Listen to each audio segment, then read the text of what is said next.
2 grand involved. Already started. Just We now. are? Yep, Oh. we are live. So welcome to be my guest. JD Mata is my guest. I think I'm going to start to call it actor time, not Mexican time. You know that I've never liked that Mexican time phrase. But actors are so busy, and that's why we're a little bit behind. And I'm so glad that you have made the time to be here. So thank you so much. So I just want to make sure it's all going, and I believe it is. Okay. So we're using this camera here, just so you know where to look, and not down here because it's distracting. I like that background. You like that? Isn't that pretty? Yeah, Nice good sunset. choice.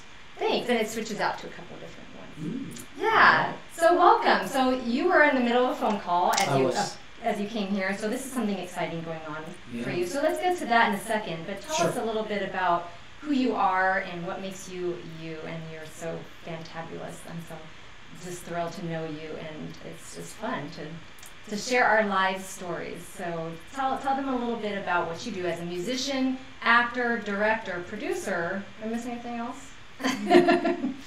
In your spare time. Dog catcher. And dog catcher. Oh, really? I didn't know that one. Okay.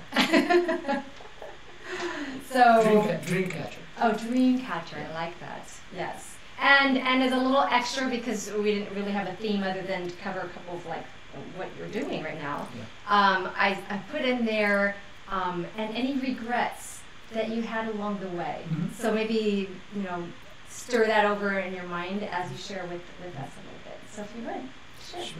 Well, first of all, Erika, thank you for having me on your show. Absolutely. I've seen some of the past episodes, and they're really very cool. I think you're a terrific interviewer, Oh, thanks. and I'm so honored and pleased to be here. And grateful. Yeah. I'm a filmmaker. I'm a musician. I'm a choir director. That's how we know each other. Yeah, From church. exactly. And I'm basically just curious with anything having to do with the art form of life. I guess the way I approach the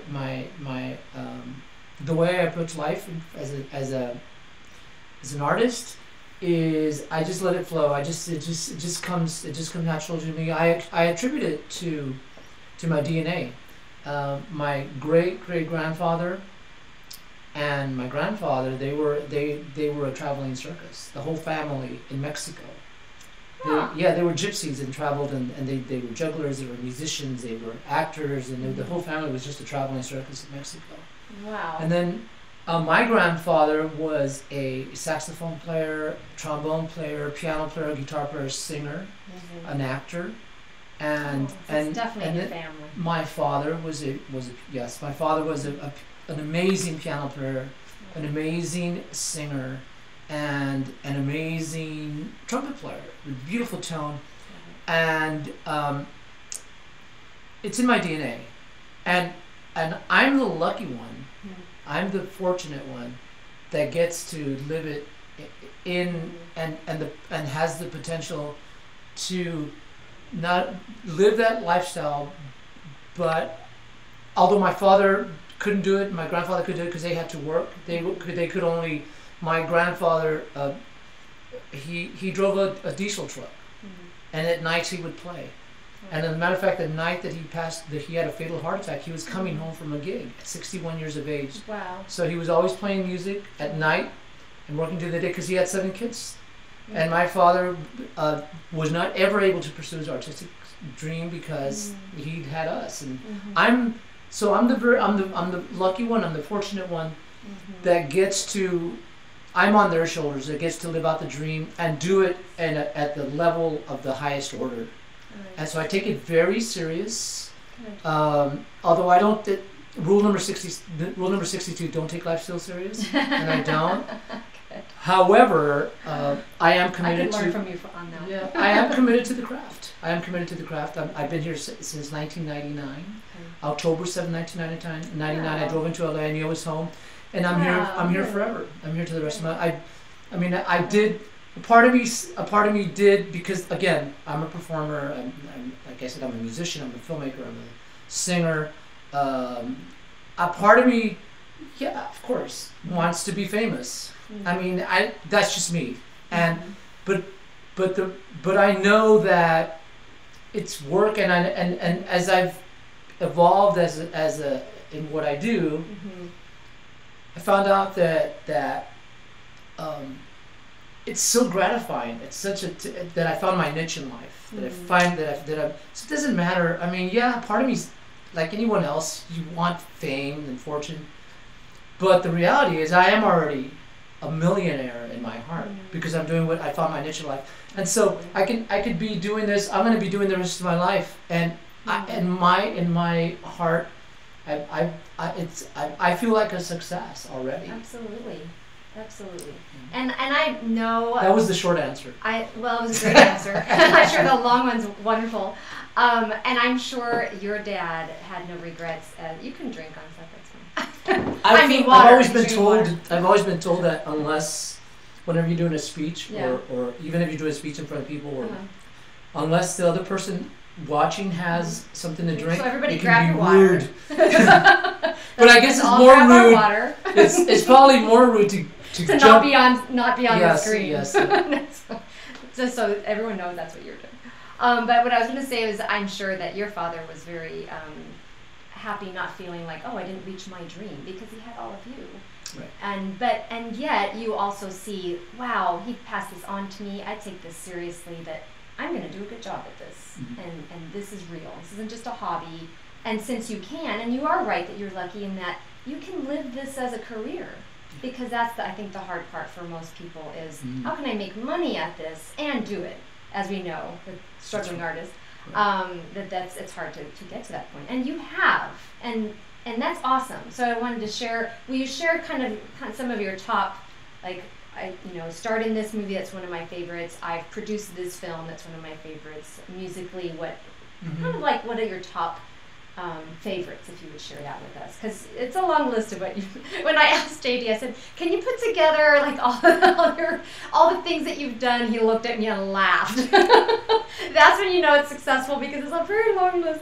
I said, just check your IMDb, but instead, just sharing about a few of these would be great. Although my IMDb doesn't reflect everything I've done, because sometimes you're not able to put it. I'm terrible at that type of stuff. Like, I made a bunch of films that are not IMDb, only because I just haven't gotten to doing it. But that's a whole other. That's probably another interview. I'm glad to hear you say that. I'm in the same boat. But we'll get to it, along with the other million things. What is that? This is my little mixer. Oh, look at that. Oh, this is a tripod. Oh, okay. Didn't realize. I thought this one's much better. I thought it was a vaporizer. I go, you don't smoke. I do not. Doesn't this kind of look like a vaporizer? It was a tiny little camera. It's a tripod. Yeah. I was like, Erika. I know we both don't smoke. Classic. We both don't smoke or drink. No. Anyway, I would say, to answer your question, for me, what has been my most memorable experience thus far here in Los Angeles is I booked my second national commercial. However, the director that booked me, his name is Joe Pytka.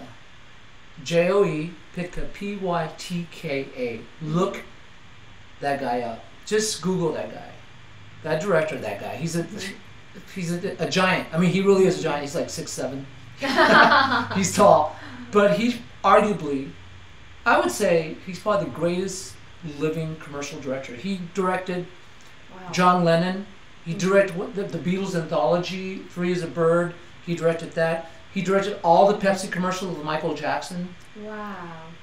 All the Super Bowl commercials you see, he directed. He is very, very eccentric, but he picked me for his commercial. It was for the UPS store. Joe Pytka picked. I mean, this was about 4 years ago, and I mean, there's doubt. I'm human, and even though, like I mentioned earlier, that being an artist is in my DNA, and I found my niche. There's still doubts, and I was doubting, I mean, I've been here since 1999, and things weren't really happening. There was a few things that had happened, but as I'm talking about probably the thing that's most memorable to me, and I thought to myself, well, maybe I'm having, and some of you folks out there may say, yep, maybe I'm having delusions of grandeur. People that know me say, oh, yeah, you nailed it, buddy. But really, I started thinking, well, maybe I'm just being delusional. Maybe I'm building castles in the sky, being here, and maybe I don't have what it takes. But when you get, and then boom, what I consider to be, I kid you not, the worst audition ever. I went in there. It was a big script. I went in. I was reading as a music producer, and I'll never forget. I wore this tie with some stars. I love this tie. No, there was a different tie with a vest, and I put eyeliner on. Wow. And I had this hat, and I was going to be cool. I said, You're ready. And I went in there, and I had like a dangling thing, like pirate thing. And I remember reading this. There was a big thing, a monologue that you had to read, and I remember telling the gentleman who is, what happens in auditions, as you know, but they might not know. Kind of like I'm looking at this camera now. That's the first audition. There's a guy behind the camera, and you're auditioning for the first audition, and then there'll be a callback after that where a lot of times you'll read for the director and the producers. But the first one you're just reading to a camera, and the gentleman behind the camera or the lady behind the camera will give you directions in terms of maybe it's too much, or give me a little bit more, or give you suggestions. The number one thing you should never do as an actor is, can I do it again? And that's exactly what I did with this. Do you mind? And the guy. I just did that on my audition yesterday or day before. So would you like to see it a little different? Because she wanted to see me do it again for the director. Well, that's a great way of saying, let me do it again, which I see different. Yeah. But I just said, can I do it again? This is bad, cardinal sin. Or like, that was really bad. Can I try again? I really thought that was and he says, no, man, you're good. Oh. And I walked out of there thinking to myself, maybe I should go back home. I'm originally from South Texas, McAllen, Texas. Really, literally, I'll never forget. But I remember you know what I did? I did, this is what I do after my auditions. I had forgotten to say a Hail Mary. And I said my Hail Mary, and I forgot about it. And then, and that's what you're supposed to do. They suggest to do that. Forget about it. Yeah. Oh, I thought you would say a Hail Mary. No. Do a Hail Mary. That's yes. what we like, yes. However, let it go. Let it go. Absolutely. Because you can't second guess it the rest of the day. And I thought this was, and after a while I really forgot. About a week and a half later, I get a call from my agent. That long? Yes. I get a call from my agent, you booked the UPS store commercial. I go, what? I mean, I didn't even have to go to a callback. That's awesome. Yeah, and he picks everybody. Nice. And I remember I had never heard of him, and my agent says, you got to be really careful because this director is very eccentric, and I looked him up and I was like, I mean, no pressure. Yeah, and I'll never forget the first day on set. I walk in there, and he's known. The guy's a genius. Joe Pitka is a genius. Is he watching? Is that what's going on? I don't know here? if he's watching. If he is, you kidding. changed my life, buddy. Thank you so much. You changed my life, Joe. But the first thing he says to me when I walk in, he looks at me, and he's known to kind of. People say that he's rude to actors. I don't think so. I think that's just his style. And some actors get offended. He says to me, who brought in this freak into my set? He looked at me, right? And I just kind of I said, yes! Because it's like yes, I am! That's all. And then he winked at me. Oh, cool. And after that... Testing it out. Exactly. And then a really great thing that happened is we were doing... The second day, the first day, I remember he comes up to me. It was a 2-day shoot. The first day, is this too much? Am I saying too much? We'll move on to the next thing. Okay, I'm just gonna say two profound things within the profound. Yeah, thing. great. I remember on the first day, I'm supposed to bring in some pretend boxes and all that stuff. And if you've seen the commercial, look up the UPS store, JD Mata on iSpot TV. You can see it. Maybe we can put a link to it. I don't know. Oh yeah, we can do that. All right. He says, he says, hey, can you get a mannequin? Can you get a mannequin? Because I bring in these boxes, and what the UPS store does is they now, I'm supposed to be a record producer, right? They can actually print out the labels to a CD. And what I do is I look at the CD label that they printed out, and I'm like, this is freaking amazing. And he goes, can you get really mannequin, just over the top? I go, yeah. And this is where my training kicked in. My teacher, my acting coach is Stella Adler. Okay, she's passed away, but she's got a lot of stuff on YouTube. And I call her my acting coach. Stella Adler says, use your imagination. Don't be boring. And I've used a lot. And when you're on the spot, Stanislavski is the method acting where you go back to it for a personal experience. And he says, get mannequin. I don't have a chance to like in 10 seconds he's gonna yell action, and I'm supposed to be mannequin and excited, and I don't have time to dig deep into my history of when I was excited about something. I had to use my imagination. I had to. And the thing that came to my mind was my father was battling cancer at the time. And I remember thinking to myself, I just got a phone call that my dad had beat cancer. And and he yelled action, and I was like, yes, I was so excited. And that you didn't have the cancer. Right. That was what I used to be excited. Yeah. And I remember him looking at me, and he winked his eye at me. Yeah. The second day, the second day of shooting was at the Guitar Center, and I remember I got the script. I had worked on the script all that night before, and he says, I did the first take. He goes, JD, let me have that script. And he tore it up. He goes, who wrote this? This isn't Shakespeare. But I mean, it was. He's a genius. He's. I'll be right back. He came back about 20 minutes later with all new script. Wow. Changed the lines and stuff. And so this is one of your top ones that you remember because of his genius, his way. And this is the one thing, and I'll cap off this part with this, is I read the line. He grabbed a guitar. He goes, pick a guitar. He didn't even know I played guitar. I guess he just assumed that I played guitar because I didn't have to play guitar. Right. And he says, pick any guitar. I picked like a $50,000 guitar. And he goes, play a chord, and then do your line. So I played my chord, and my line was something like, I'm paraphrasing. Playing music is really tough. Is tough, but I've been able to. I've gotten by on my wit. Something like this. I've gotten by on my wit. And I said, playing music's been tough, but I've gotten by on my wit. And he goes to me, I'll never forget. He goes, you're acting. You're acting. I've heard that before. He says, you're acting. He said to me, you're getting too cute.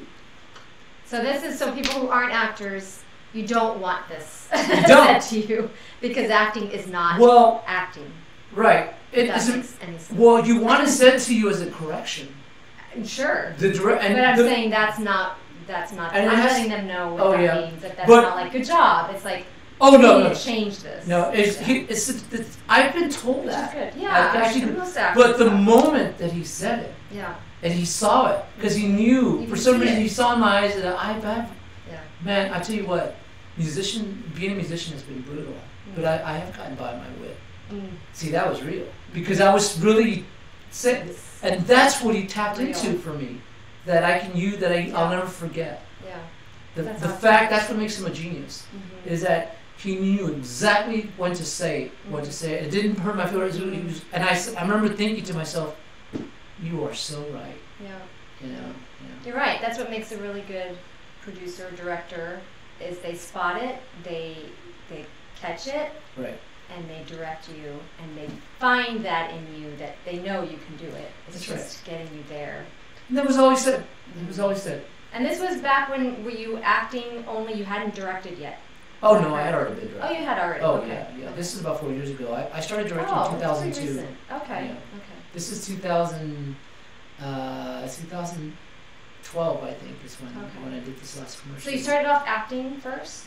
I did, yes. Okay. Or probably musician first. Well, I was a musician. I've always been a musician. Okay. And tell us all the instruments you play.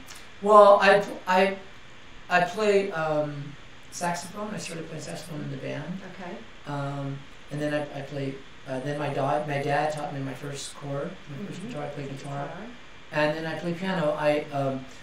I saved my lunch money, and I started taking piano lessons. And my parents didn't know. And my dad saw me walking into the piano store one time, and he during his lunch break, "What are you doing?"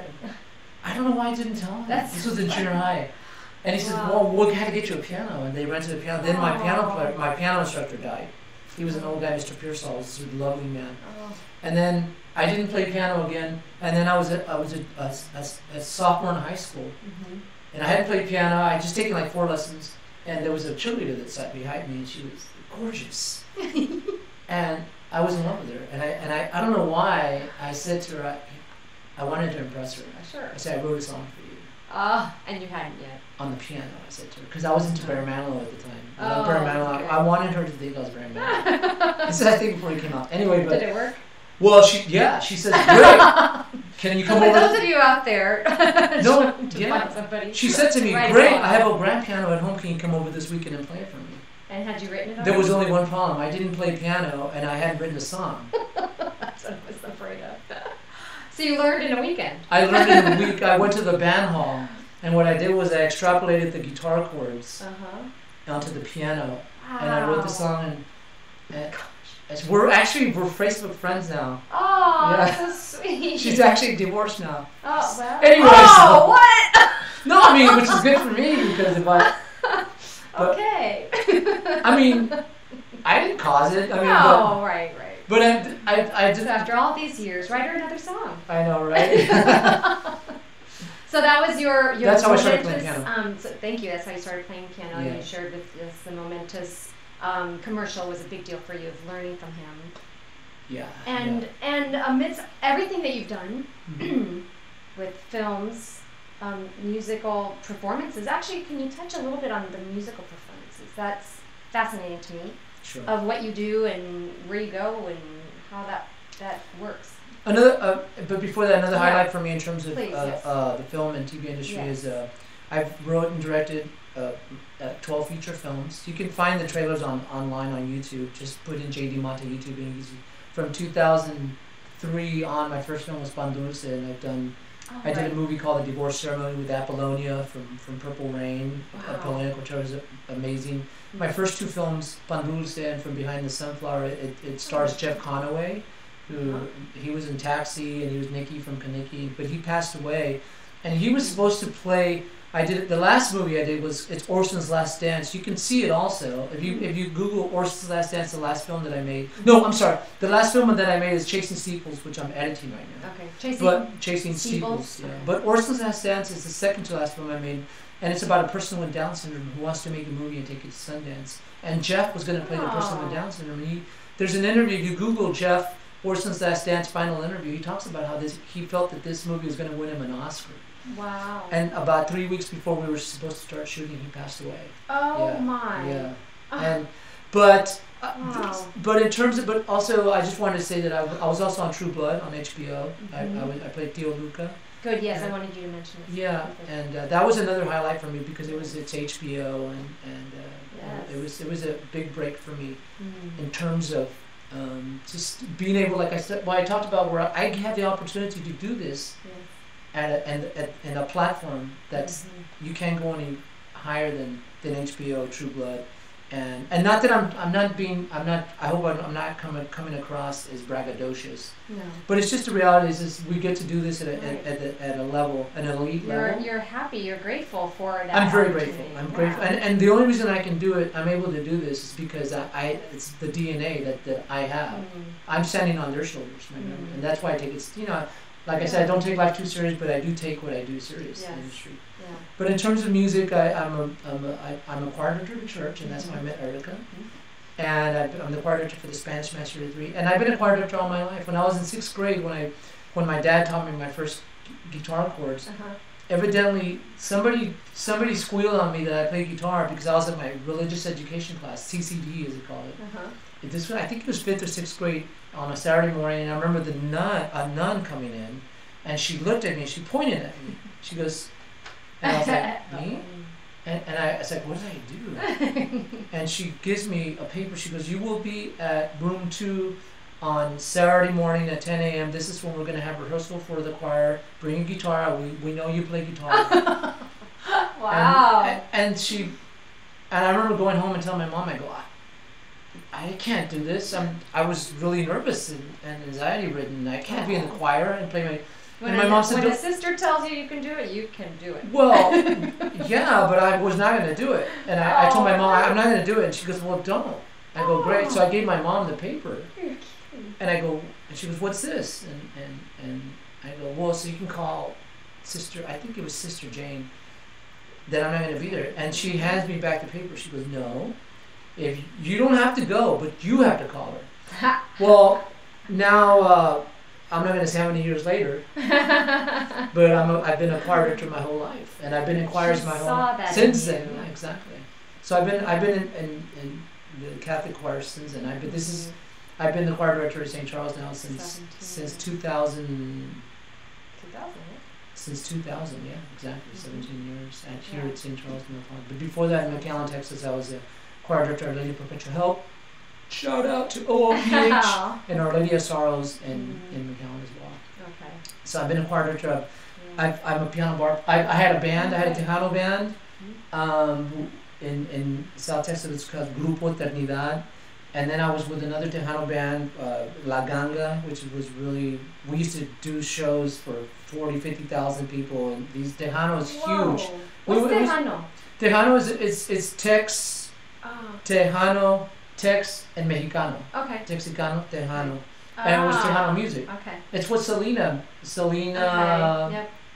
Quintanilla, we were the pioneers of that. Yeah. I mean, we basically growing up, there was like when we started Tejano music, there was orquesta and there was like with a bunch of horns but in terms of Tejano it was synthesizer. Okay. And you would have some horns, but it wasn't like you had references of music like I'm going to do Hotel California and there was no Hotel California for Tejano music. No. You had to create your own music. We wrote our own music. Nice. And so I played Tejano band, and then I ended up playing. I was I was in the choir at the University of Texas Pan American back then, and we did it after a show.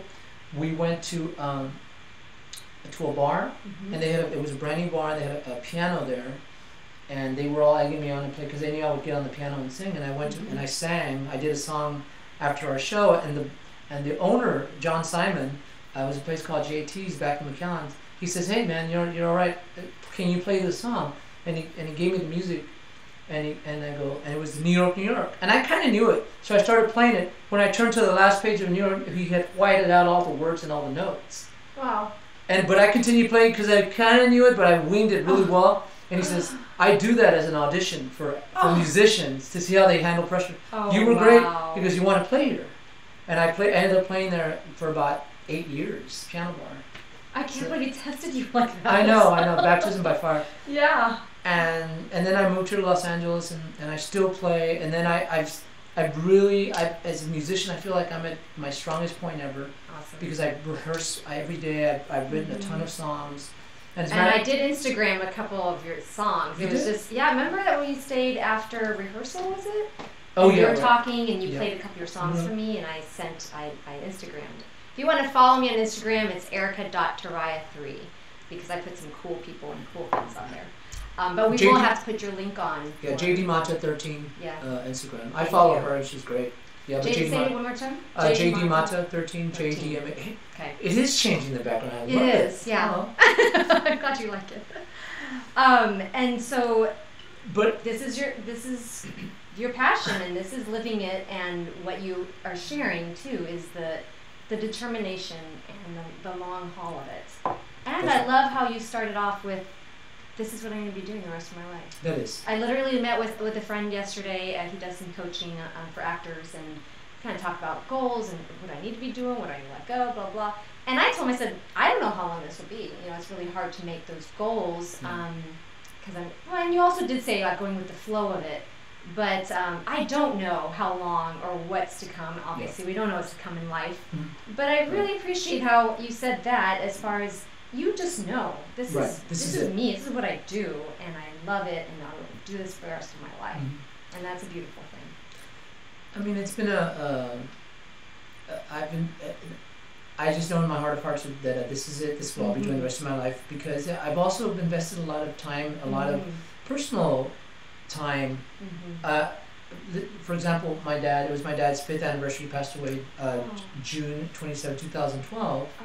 And when I moved here in '99, I mean, it's not really, I mean, the immigrants do it, the people have immigrated from Europe and they never see their families again. But it is hard. When you leave your hometown and you come out here. I probably saw my folks 14, 15, 20 times because you're not with them, because you're here in LA trying to break in. And the approach that I took, I don't have a family because I've always felt that it would interfere, although that could have been a mistake. I've spoken with artists who, because they had a family, they had no choice. They really, they worked not only 110%, but 210%, because they had a wife and starving kids to support. Yeah. But anyway, I feel like there's too much at stake. On top of knowing that it's too much at stake not to give up. I can't. And so it's a lifelong commitment. Yeah. Or you could do both. I mean, I keep seeing submissions for actors like pregnant, your own daughter, your own son. I've got plans. If and when I get married, that husband, those kids are going to be in it with me. Or you take a break, maybe, and come back to it. I just feel like there are different times in life. So it may not all look the same. Someone out there might be like, well, I want to do this. Does that mean I'm giving up on it? And it doesn't. It's I'm just sharing my experience. Absolutely. Everybody's experience is different, because I will get phone calls from friends or who, hey, my daughter's pursuing the acting industry, or my son's, and I'm hesitant to give any advice or to share it, because my experience is my experience, and it's going to be completely different from your experience. Absolutely.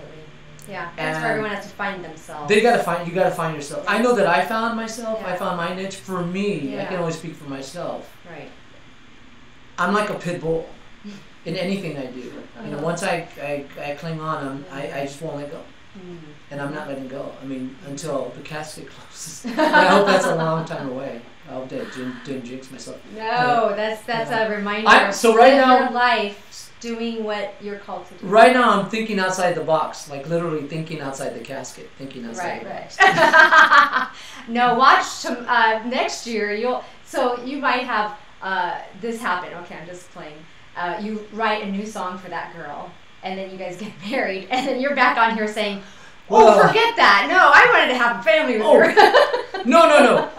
I'm not putting marriage out of the equation. What I'm saying, like pursuing the film industry, I will never, or music industry, that is, I'll be doing that forever. Yes.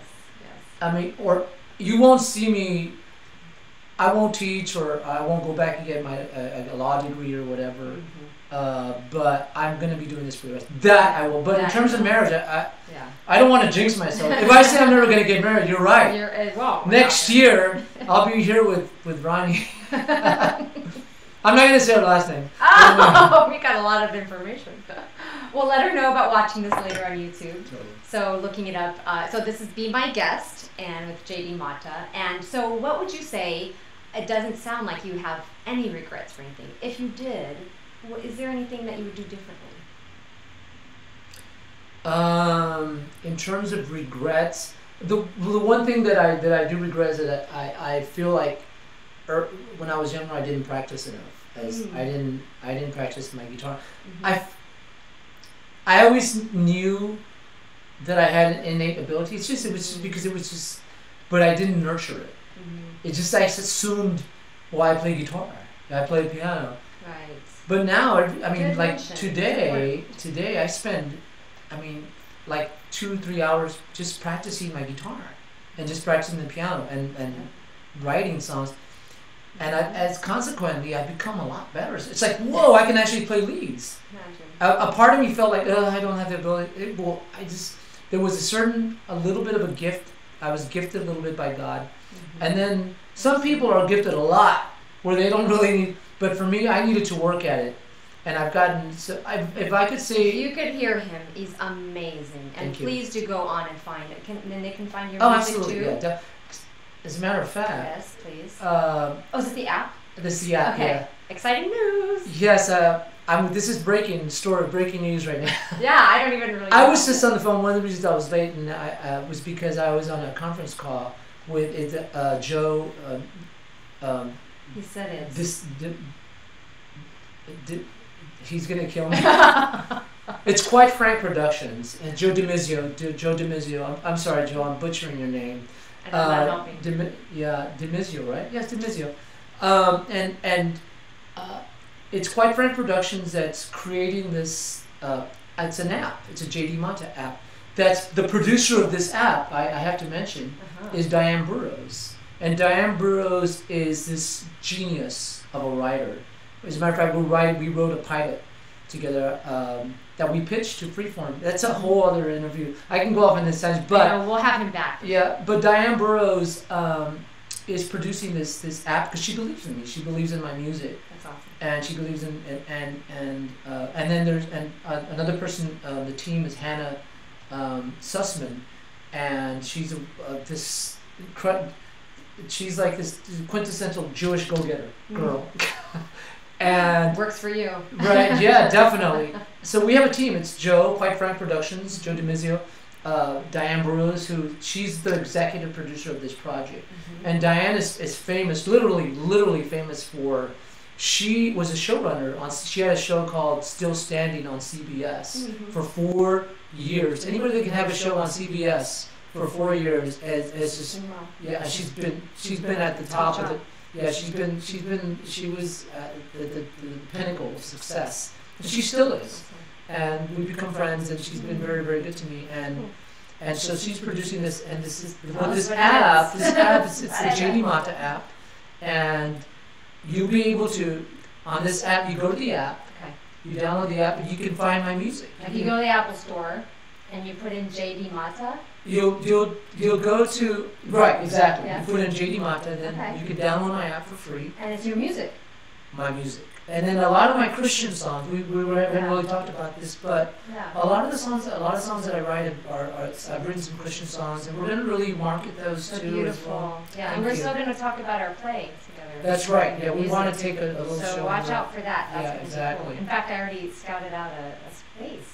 I'll tell you about it later. Ooh, okay, cool. Lots of information. Great. Okay. So when does the app come out? So we were discussing today the way the app should look. Joe DiMizio is like the guy is unbelievably gifted in terms of. I know he's an artist himself. He's a guitar player, he's a musician, but in terms of.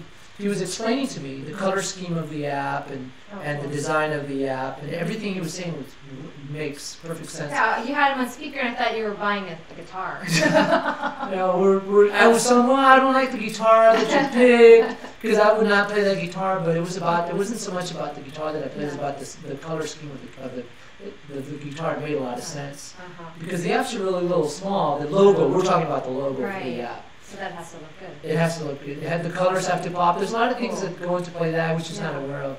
Wow, but that's exciting. That will take you in the app. It'll take you links to my music.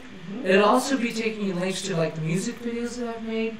It'll link you to the films that I've made as well. Okay. And you can download them. You can buy them now.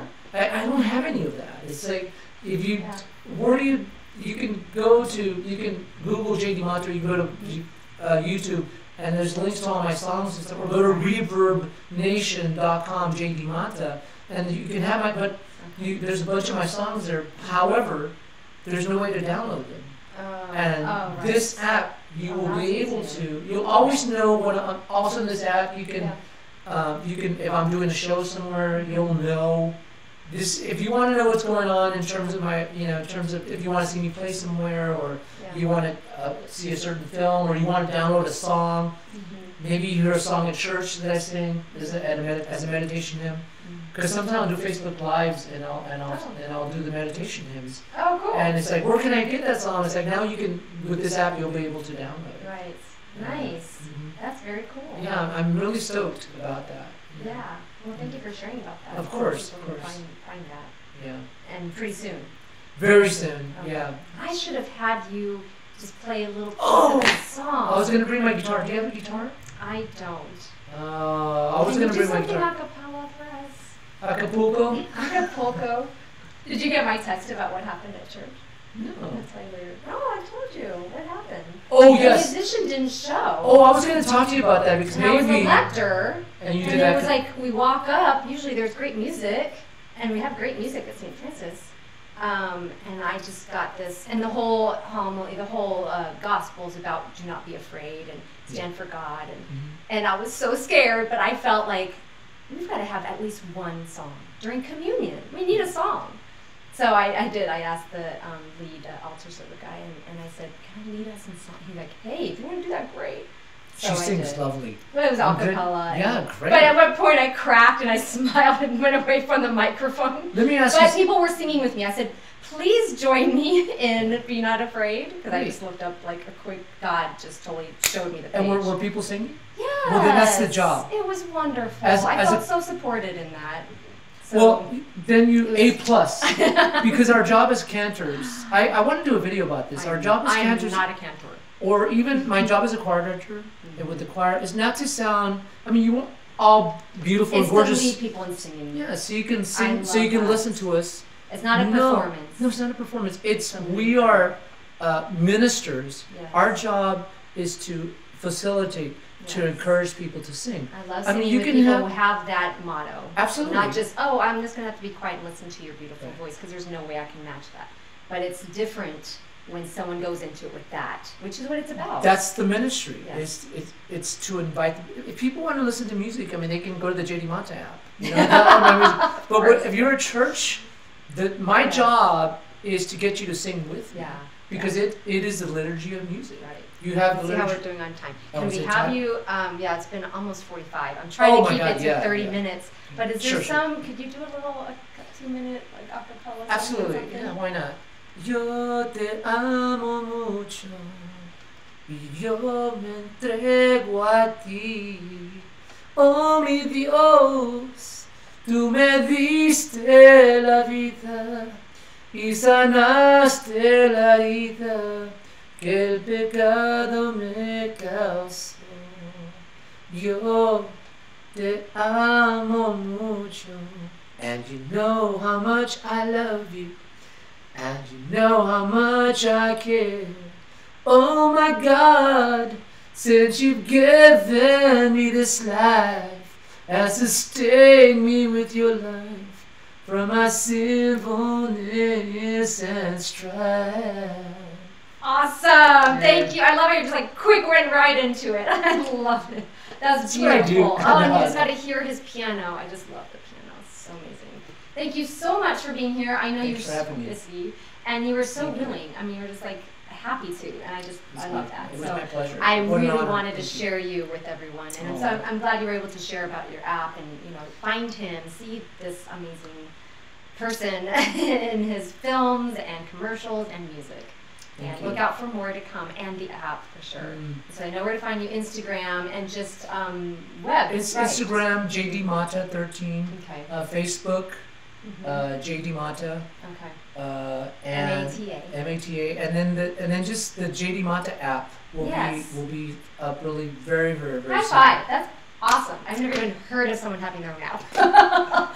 That's so cool. Diane, see Diane. Great. Yeah, You got to have the right people working definitely, with you. absolutely. Yes. yeah. My last guest last week, she said she gave us 3 things that you've got to do, and one was you're not in it alone. You cannot do it alone. You need good people surrounding you, so you have that. That's the problem. I'm so used to doing things by myself, but I'm letting go. You know, Yes. being able to Good. stay teachable. I have to Yes. stay teachable, and I do have a movie coming out, feature film that I'm Oh, editing, please, Chasing yes. Sequels. Yes, It's that's right. You did. and it's about a person. This is everyone has a story and a secret, Mhm. and in this story you meet Daniel Orapesa. He's an undocumented homeless street musician Oh. who's been carrying a cross of pain and struggle, Mm-hmm. and he meets Bethany, who also has issues of her own. And in the City of Angels, they share each other's better angels and they change the course of each other's lives forever. Wow, Chase so the Seagulls. cool. And when does it come out? In a couple of months. Oh, I'm soon. editing it. I'm editing it. Yes. Oh, I'm so excited. Yeah. Yay! Oh, And you can see the trailer on YouTube. Okay. Chasing Steeples. Chasing Steeples. Yeah. Love it. Okay. Yeah. And whatever links you want to give me, I can put them on because it's live, but then it'll also be found on YouTube, so people can see this later.